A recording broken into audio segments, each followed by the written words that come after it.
Thank you very much. I'm honored. I'm honored to be here. Someone asked me, where are you going? I said, I'm going to Nashville to an event where the least likeliest place to get mugged this weekend is here. Safest room in the country.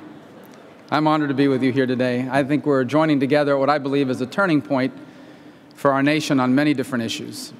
National security is one of them, and the Second Amendment is the other. What I wanted to focus my remarks on today is at the point in which these two issues actually intersect. Now, we've all heard it said that the usefulness of the Second Amendment has run its course, that the purpose it served in the days of muskets no longer applies in the days of AR-15s. But the genius of our founders doesn't have an expiration date.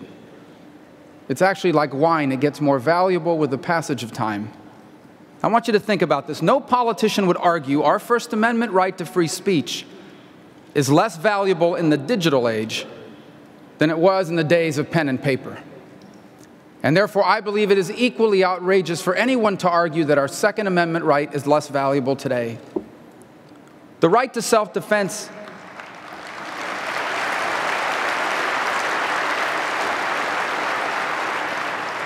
this basic right to self-defense, it has not evolved, but the threats that require us to exercise it certainly have. Today, we face shifting perils of domestic crime.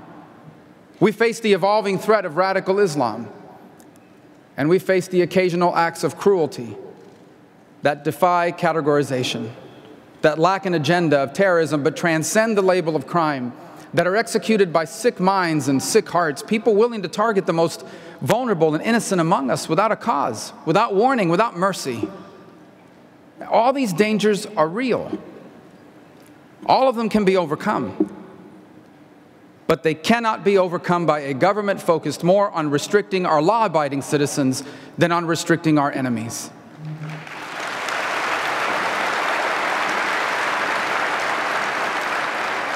They can only be overcome by American strength. And American strength requires our leaders and presidents who execute their responsibility to protect our nation, and a people who exercise their right to protect themselves. Everyone in this room understands a simple fact that our current president does not. Strong defenses, both on the national and the personal level, are a means of preventing violence, not of promoting it. Weakness, on the other hand, is the friend of danger, and weakness is the enemy of peace. President Obama has been a weak president.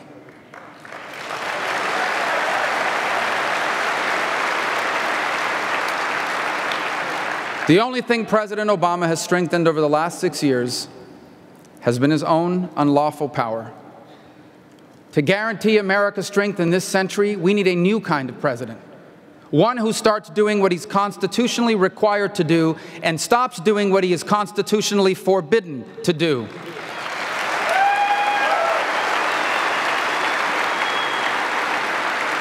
So let's start with what our presidents are required to do. Of all the duties of the President of the United States, our founders made clear which one comes first. The position is not described as the taxer-in-chief or the regulator-in-chief, and it's certainly not described as the golfer-in-chief. Now I get a letter from the Golf Association. They always get mad when I say that. That's all right. It's described first and foremost as the commander-in-chief. And yet President Obama has treated this duty like an afterthought. He entered office believing that the United States was too engaged in the world in too many places, that we told people what to do too often, and that's why they resented us. That if we just took a step back, become a junior partner on the global stage, allow other countries to take the lead, that things would be better for America and the world. But sadly, it doesn't work like that. The hard truth is that when America steps back, there simply is no other nation willing or able to fill the void of global leadership. And the result is chaos. Chaos that manifests itself in regional turmoil, violent extremism, and danger to our people and our global economy. Anyone who seeks the presidency must recognize that in this century, there is no such thing as a remote problem. Our economy is increasingly global, and our people are increasingly bound to the affairs of the world. A threat a hemisphere away, such as ISIS, can become a threat down the street almost overnight. Anyone who advocates averting our eyes from the dangers of the world must explain, against 6 years of counter-evidence, how this would lead to a safer America, because it will not. Of the many threats we face today, one of the greatest is the changing nature of Islamic extremism. An enemy that despises us not because of what we do, but because of who we are. And terrorists set their sights not just on our military men and women, but also on our cities and our towns. They don't just focus on sending attackers from abroad, but on recruiting those who will attack us from within. And yet our president refuses to look the threat of radical Islam in the eye and call it by its name.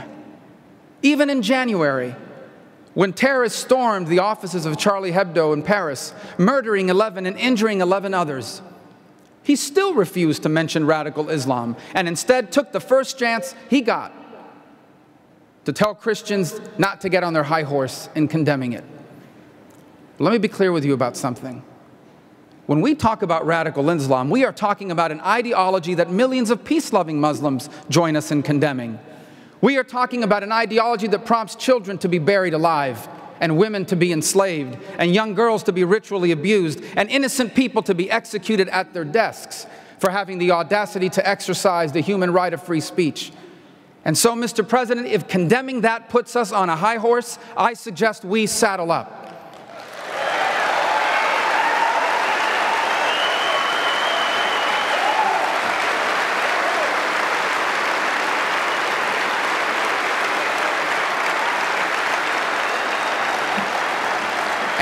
And that attack in Paris was not isolated. Last year, an attack at a Jewish museum in Brussels left 4 people dead. In September, after the beheading of an American journalist by the Islamic State, a woman was beheaded at work in Oklahoma. Then there was a car attack in Quebec, a shooting at Canada's Parliament in Ottawa, an assault with a hatchet in New York City, an attack at a synagogue in Israel, a deadly hostage crisis at a cafe in Australia, all of them tied to Islamic fundamentalism. And those are only the beginning. Of course we remember the tragedy at the Boston Marathon 2 years ago this week. But other threats are foiled regularly in America.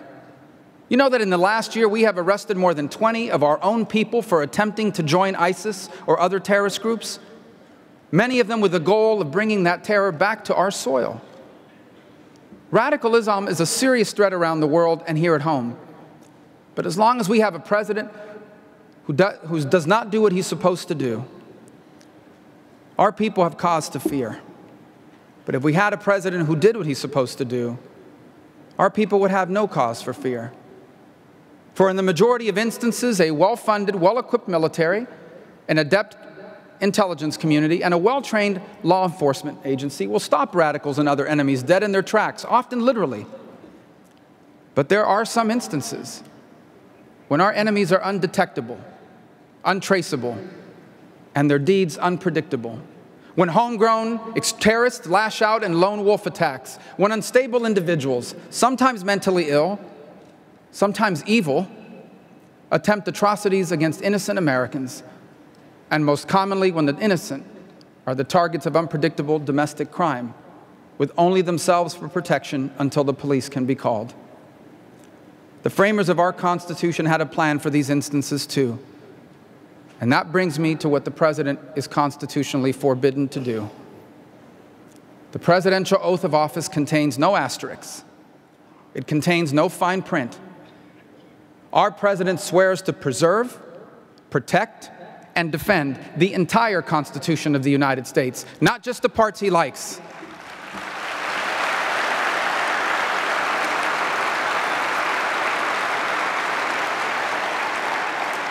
Thanks to the Second Amendment, the President has no authority to limit the strength of our law-abiding citizens. The President has no authority to tell a father he cannot own a gun to defend his family and property. The President has no authority to tell a young woman she is better off without the protection of a firearm. The President has no authority to tell a hunter, a sportsman, or any law-abiding American what kind of weapon is right for him or her. And it is bad enough that this administration has attempted these very things in routine moments. For example, with the failed ammunition ban earlier this year. But it is even worse when the president has wielded human tragedy in an attempt to subvert our rights. The sins of the evil do not justify restricting the rights of the good.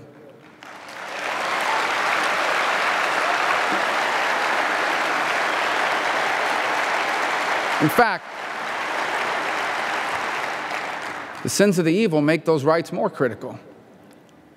Because when our enemies come now, they no longer come with 6-round revolvers. Stricter gun laws will never deter criminals and terrorists. If law stopped murderers, there wouldn't be murderers in the first place. In fact, 42% of the perpetrators of mass shootings already possess their guns illegally. Those who will be stopped are the law-abiding targets of these crimes. It's very simple. The stricter the gun control laws, the larger the advantage we hand to the would-be attackers. And the more gun-free zones we establish, the more tempting targets we've created.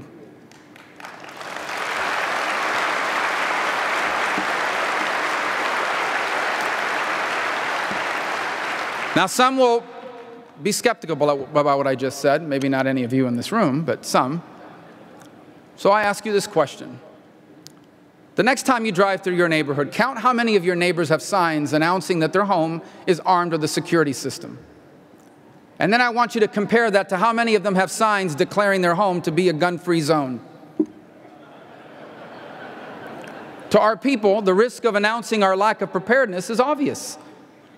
So why don't our leaders in Washington understand that? Whatever their miscalculation is, it's a risk to all of us, including Washington itself.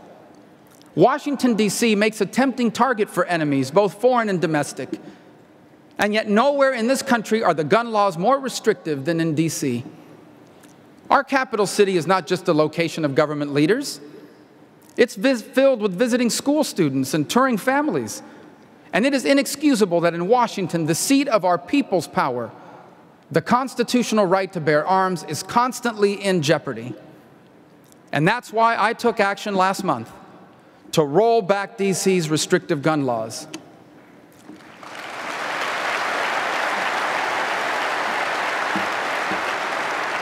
My legislation would allow D.C.'s law-abiding residents and visitors firearms to protect their homes, their businesses, and their families.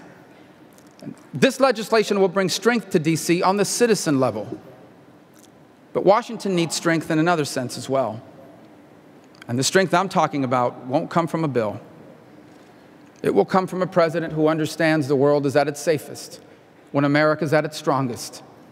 It will come from a president who understands that America's at its strongest when our people are at their freest. And it will come from a president who understands that he has a duty that must never be neglected, and our people have a right that must never be denied.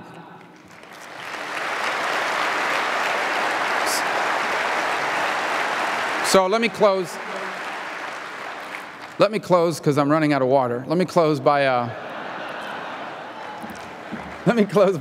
a look ahead.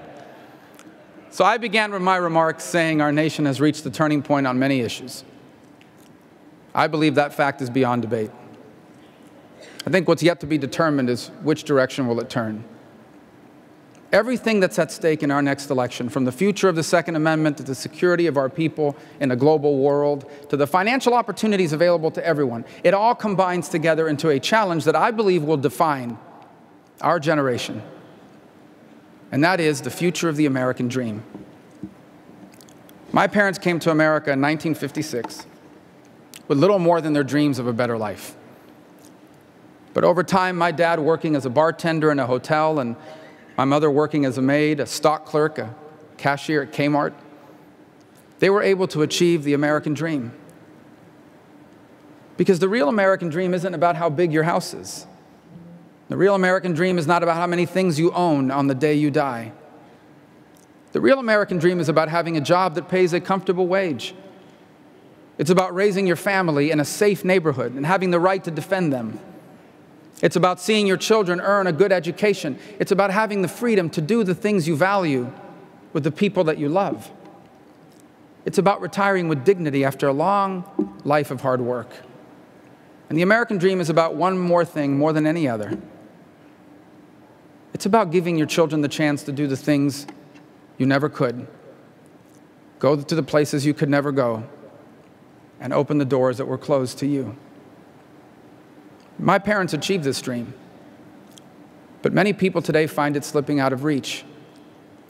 And that's because our world and our economy are pushing the boundaries of the 21st century. But our government remains stuck in the 20th century. The question facing our generation is this: will we reclaim the American dream for all Americans by reforming and modernizing Washington, by applying the genius of our founding to the challenges of our time? Or will you and I become the first generation in history to leave our children worse off than ourselves? That is the question that will define this generation. And I, for one, have an answer in mind. And so in just 3 days in Miami, I will announce whether I will run for president, for re-election to the Senate, or for commissioner of the National Football League. And the